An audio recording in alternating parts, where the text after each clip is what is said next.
When an old farmer in dusty boots walked into the most exclusive boutique in Beverly Hills, no one expected him to leave with a couture dress, a handwritten note from Keanu Reeves, and a moment that would ripple across the world. But kindness, like style, never goes out of fashion, and that day it walked in wearing overalls. The morning sun cast a golden glow over Beverly Hills, bouncing off polished windows and luxury car hoods that lined the famous shopping district. Designer storefronts shimmered under the early light, each promising an experience tailored to the wealthy and powerful. Among the sharp-dressed shoppers and high-heeled influencers, one figure stood out, not because of extravagance, but for the exact opposite. He wore faded overalls, the denim patched and frayed from years of use. His boots were scuffed and dusty, and a wide-brimmed straw hat sat low over his weathered face. In his calloused hands, he held a neatly folded slip of paper. His name was Elias Granger, an 81-year-old farmer from Bakersfield, and the paper held the name of a store, Maison Bellamy, Timeless Elegance. The store had been recommended by his granddaughter, who had circled the name and written in bubbly letters, "This is the one, Grandpa. The dress for my graduation. Just take this note, and they'll help you." He had driven 4 hours in his old truck just to find the perfect gift. For him, it wasn't just fabric, it was a symbol of pride, of sacrifice, and of love for the girl he raised after her parents passed away. But when Elias stepped through the boutique's gilded doors, he didn't receive the warm welcome he expected. Instead, the scent of expensive perfume and cold stares greeted him. Designer handbags lined the walls, and polished marble floors echoed with the clicks of stilettos. It was quiet, too quiet. Behind the counter stood a tall, angular woman in a sharp black suit. Her name was Monique, the manager. Her eyes narrowed the moment Elias walked in. Her perfectly manicured fingers paused on the glass case she had been wiping. Elias offered a small, humble smile and handed over the note. "My granddaughter. She said you might help me find something special." Monique took the paper with 2 fingers, as though it might soil her hands. She barely glanced at it before flicking it onto the counter. "We don't do walk-ins like this," she said curtly. Elias blinked, confused. "Walk-ins? You need an appointment," she snapped. Then, under her breath, but loud enough for others to hear, she added, "And a reason to belong here." Laughter tittered from a pair of other customers nearby. Elias shifted uncomfortably. I just wanted to get something nice for my granddaughter." "Sir," Monique said sharply, her voice rising, "you're clearly in the wrong store. You should try the outlet mall down the street. This is Maison Bellamy." Then came the moment no one expected. As Elias tried to gather the note from the counter, Monique reached out to stop him. Her palm struck his hand hard enough that the sound echoed. Not quite a hit, but unmistakably a slap of humiliation. A gesture meant to shame. The laughter stopped. The silence was electric. And in the corner, seated quietly behind dark sunglasses and a black hoodie, someone stood up slowly. Gasps fluttered through the boutique like wind through leaves. Monique turned her head, the color draining from her face as she realized someone had witnessed her outburst. But not just anyone. Standing just a few feet away, removing his sunglasses with calm precision, was Keanu Reeves. He said nothing at first. He simply looked at Elias, really looked. At the man's trembling hand still resting on the glass counter. At the slip of paper crumpled slightly from the slap. At the shame in the old farmer's eyes, who had only wanted to buy a dress for someone he loved. And then, slowly, Keanu looked up at Monique. "Was that necessary?" he asked quietly, his voice even, but razor-sharp in its steadiness. Monique stammered. "Mr. Reeves, I didn't realize." "I didn't ask what you realized," he interrupted, stepping forward. "I asked if humiliating this man was necessary." Elias took a step back, murmuring, "I didn't mean to cause trouble." Keanu gently placed a hand on the farmer's shoulder. "You didn't." They did. The boutique's shallow glamour began to feel artificial, almost ridiculous. The once glimmering interior seemed to dull under the weight of shame. Even the other customers, who moments ago had smirked, were now staring in stunned silence. Monique tried to recover. "It's just our policy, sir. We serve a very specific clientele." Keanu tilted his head, his expression unreadable. "You serve people. At least, I thought that's what this place was about." He turned to Elias. "May I ask your granddaughter's name?" Elias blinked. "Lily. She's graduating high school next month. Top of her class." Keanu smiled softly. "She sounds incredible. What color dress did she want?" "Something light blue," Elias said, almost shyly. "She said it would match the sky on the day she was born." Keanu turned back to Monique, now trembling beneath his gaze. Well then, he said, voice low but firm. Let's find Lily her dress. The most beautiful one you have in this entire store. Monique opened her mouth, then closed it. She gave a nod, almost imperceptible, and vanished into the back room. Elias looked up at Keanu, overwhelmed. You didn't have to do that. Keanu looked down at him. As kind. Neither did she. Before we continue, subscribe to the channel and like the video so you don't miss tomorrow's video. Elias stood awkwardly in the center of the boutique, still holding the wrinkled note in his hand like it was a passport to another world. Keanu remained beside him, a steady presence amidst the unraveling atmosphere. The silence in the store wasn't tense anymore. It was reverent. Monique reappeared moments later, clutching a garment bag with both hands as though it weighed far more than fabric should. This, she said, her voice tight with forced politeness, is our newest couture piece. It's a soft sky blue, hand-stitched embroidery, and... Keanu raised a hand. Don't sell it. Monique faltered. Just show it, he said calmly. She unzipped the bag, revealing a breathtaking dress. It shimmered like morning light over calm water, delicate, elegant, yet modest enough to feel timeless. Elias's mouth fell open slightly. It was exactly what Lily had described. Keanu looked at him. What do you think? Elias swallowed hard. It's perfect. But I can't afford something like that. Keanu glanced at Monique. How much? Monique hesitated. It's $8,600. Elias took a step back. Lord Almighty, he whispered. That's more than my pickup truck. Keanu turned to him, that signature soft grin tugging at his lips. Good thing you're not paying for it. Elias stared. What? I am, Keanu said. And before you protest, let me tell you, I've bought dumber things for far less noble reasons. This is for love. That makes it worth every penny. Elias's eyes began to water. He tried to speak, but couldn't find the words. His hands trembled as he reached for the dress, then pulled them back, unsure if he should even touch it. Keanu stepped closer, his voice low. She's going to remember this moment for the rest of her life. Not because of the dress. Because of you. From the corner of the boutique, a younger employee, one who had said nothing during the confrontation, discreetly wiped a tear from her eye. Elias finally managed a whisper. She's gonna look like a dream. Keanu smiled. She already is one.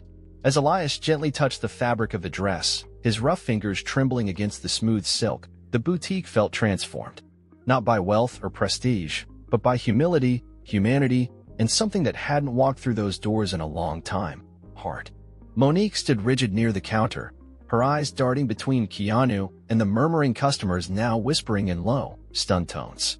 That's really him, right? I think so. Did you see how he stepped in? He bought the dress for that old man? Wow. Even the aloof clientele who typically tossed money around like breadcrumbs were now silent, not from intimidation, but respect. They were witnessing something far more valuable than luxury. Keanu leaned toward Elias and asked, Do you want it gift-wrapped? Elias blinked, still a bit dazed. Would you? I wanted to feel special when she opens it. You got it, Keanu said, giving a quick nod to the younger employee near the back, who eagerly took the dress with careful hands. While the garment was being wrapped, Keanu and Elias sat briefly on a velvet bench near the fitting area. There, with the weight of emotion still lingering in the air, the old farmer exhaled deeply. You know, Mr. Reeves, he said slowly, I never expected to find you in a place like this. Keanu chuckled softly. Neither did I, to be honest. I was just waiting for a friend. Figured I'd sneak in and enjoy 5 minutes of silence before the cameras start following me again. Elias looked at him. And you used those 5 minutes to stand up for someone like me. Keanu's smile was gentle. There's no someone like you, Elias. There's just people. Some of them forget we're all human. I just remind them when I can. Elias studied him for a long moment. You remind them well. The young employee returned, holding a beautifully wrapped box. A satin ribbon the same color as the dress topped it, and a simple white tag read, For Lily, from a grandfather who loves you more than words. Keanu's handwriting. Elias reached for the box, his hands trembling again, not from age this time, but from gratitude that reached beyond anything he could say aloud. Before they stood, Keanu paused. You said she's graduating? Elias nodded proudly. Top of her class. Mind if I write her a little note to go with the dress? Elias blinked. You do that? Keanu smiled. Seems like the kind of day that deserves more than a receipt. Keanu took a pin from the boutique's counter, one of those heavy, Sleek ones meant more for signing checks than writing heartfelt messages, and pulled a small card from a drawer behind the register. Without asking, Monique simply handed it to him, her voice caught somewhere in her throat. She hadn't said a word since Elias sat down. Keanu crouched beside the bench, the card resting on his knee as he began to write. Dear Lily, sometimes the most beautiful things in life aren't found in designer stores or wrapped in ribbons. They're found in the quiet strength of people who love you, people like your grandfather. He walked into this store today with nothing but a note and a heart full of love. That's what real wealth looks like. Wear this dress with pride, not because it's expensive, but because it came from someone who believes in you more than anyone else ever will. Keep being kind, stay curious, and never let the world convince you you're not enough. With respect and admiration, Keanu Reeves. He read it over once, folded the card with care, and slid it into the envelope. Then, without saying a word, he handed it to Elias along with the box. The old man stared at the envelope like it was made of gold. I don't even know what to say, Elias murmured, his voice thick. She's never had anything like this. No spotlight, no stage, just us. Keanu's smile was quiet and sincere. This is her stage now. As Elias rose, customers in the boutique, some who had been pretending not to eavesdrop, stepped aside. Not with pity, but with something that felt like reverence. It wasn't just that Keanu Reeves had done something kind. It was the way he did it, with no cameras, no applause, and no need for credit. Just as Elias neared the door, Monique finally found her voice. It was small. Sir, she said softly. I apologize. Elias turned slightly, tipping his straw hat. You don't owe me an apology, but you do owe every person who walks through that door a little more dignity. She didn't argue. She couldn't. And with that, Elias walked out of the luxury boutique, holding the box close to his chest, not because it was expensive, but because it was love made visible. Keanu stood in the center of the boutique, still watching. Then he turned toward the stunned room, slipped his sunglasses back on, and with his trademark quiet grace, walked out into the California sun. The door closed behind him with the softest ding, but inside, everyone knew. Nothing about this day would be forgotten. Word traveled fast. By the time Elias reached the parking garage, that dusty old Chevy truck parked like an outsider among glossy Bentleys and spotless Teslas, whispers were already circling through Beverly Hills. Not about a scandal, not about a red carpet or a paparazzi chase, but about an old farmer and Keanu Reeves in a dress shop. Somewhere online, a customer in the boutique had discreetly snapped a photo, just one. It showed Keanu with his hand on Elias's shoulder, the elderly man clutching a wrapped box to his chest with teary eyes. The caption read, I just watched Keanu Reeves buy a graduation dress for a stranger's granddaughter. I'm crying. This is what a real man looks like. It exploded within the hour. But Keanu? He had already disappeared. Not to hide, just to live. He never did things for headlines. He did them because they were right. And as he stepped onto the sidewalk, blending into the sun-dappled street, his only real thought was, I hope Lily smiles when she sees that dress. Meanwhile, in the truck, Elias sat behind the wheel, unmoving. His hand hovered over the steering wheel. The other gripped the dress box so tightly it creased the ribbon. Then he did something he hadn't done in years, he cried. Not from sadness, but from something deeper. A release. A reminder that kindness hadn't gone extinct in the world. When he finally started the engine, it rattled to life like a tractor on a cold morning. The radio came on, an old country station playing soft steel guitar, and Elias let out a half-laugh, half-sob. Lily's never gonna believe this, he muttered. What he didn't know was that she'd more than believe it. She'd carry it for the rest of her life. Because this wasn't just a dress anymore. It was a story. And stories like this? They ripple. The farmhouse sat quiet as the sun dipped behind the rolling hills of Bakersfield. Cows lowed in the distance, and the old wind chime by the porch creaked lazily in the breeze. Inside, Lily Granger sat cross-legged on the worn couch, a textbook in her lap, her high school graduation cap sitting beside her like a promise still in progress. She looked up as she heard her grandfather's truck crunch over the gravel outside. The door swung open, and there he was, Elias, holding a white box wrapped in soft satin ribbon. He looked like he had just walked out of a storm and found the sun again. Grandpa? She asked, rising to her feet. What's that? He didn't answer right away. He simply walked over, set the box on the kitchen table, and motioned for her to sit. I know you asked for a dress, he said, voice soft. And I know you said it didn't have to be fancy. But I wanted to give you something that felt like like the kind of love your mama would have given you. Lily's eyes welled up immediately at the mention of her late mother. She slowly unwrapped the ribbon, her fingers trembling slightly. When she opened the box and lifted the dress, her breath caught in her throat. The sky blue fabric shimmered like morning dew. Delicate embroidery curled along the edges like wildflowers. It was perfect. "Grandpa," she whispered, barely able to form the words. This is. "There's more," Elias said, handing her the small envelope with the handwritten note inside. She slid the card out and began reading. By the time she reached the last line, "Keep being kind. Stay curious. And never let the world convince you you're not enough." Keanu Reeves, the tears had already spilled down her cheeks. She covered her mouth, eyes wide. "Keanu Reeves wrote this?" Elias nodded. "He bought the dress too." She stared at him, stunned. "You're joking." "Nope. Saw the whole thing. Told that fancy store lady off too. Called me sir. Held my shoulder like he'd known me forever." Lily laughed through her tears, hugging the dress to her chest. "This is the wildest thing I've ever heard." "Same," Elias chuckled. "But it's real. Just like you. And that's why he did it." She looked up at him, glowing now, the weight of the world lifted for a moment. "I'm going to wear this dress with my whole heart," she said. And Elias smiled, wide and proud.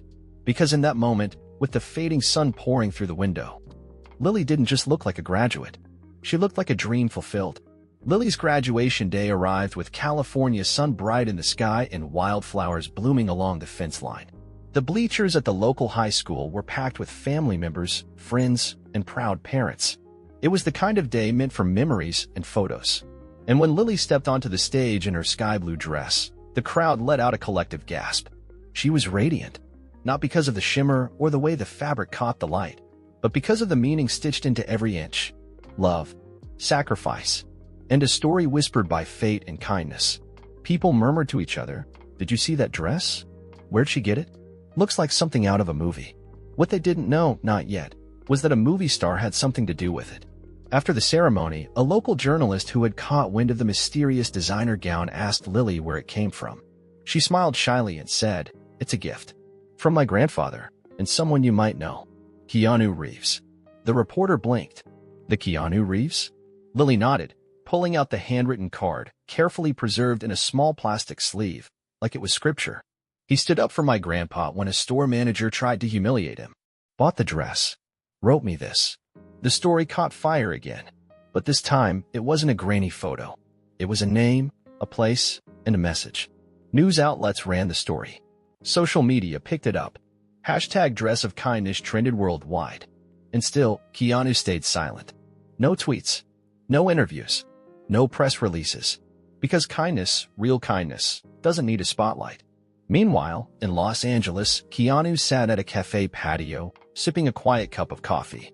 A waiter approached and nervously asked, "Hey, just curious. Did you really buy a dress for a girl named Lily?" Keanu looked up, that soft smirk on his lips. "She earned it." The waiter smiled. "That was cool, man." Keanu raised his cup in a small toast. Cool doesn't cost a thing. Weeks passed. The world moved on, as it always does, but some stories linger longer than others. And this one had roots. Letters began arriving at Elias's small farmhouse. Dozens at first, then hundreds. From all across the country, and even a few from overseas. Strangers who had seen the story online and felt something stir inside them.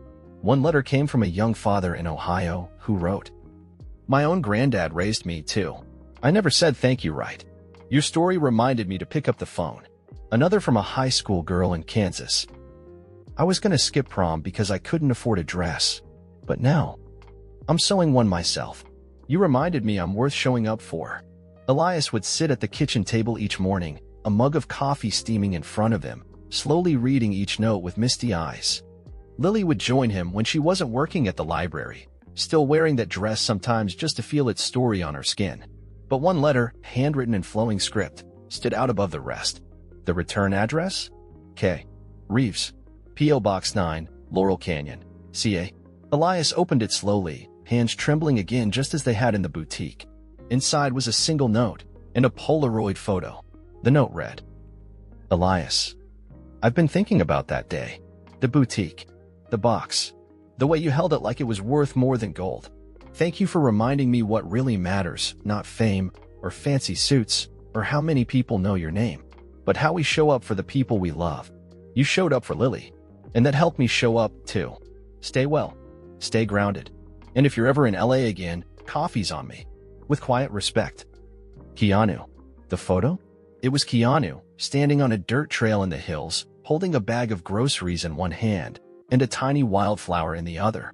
His shirt was dusty, his smile small and real. On the back of the photo were just 3 words, handwritten in black ink. "Keep it simple." Elias chuckled. "You got it, son."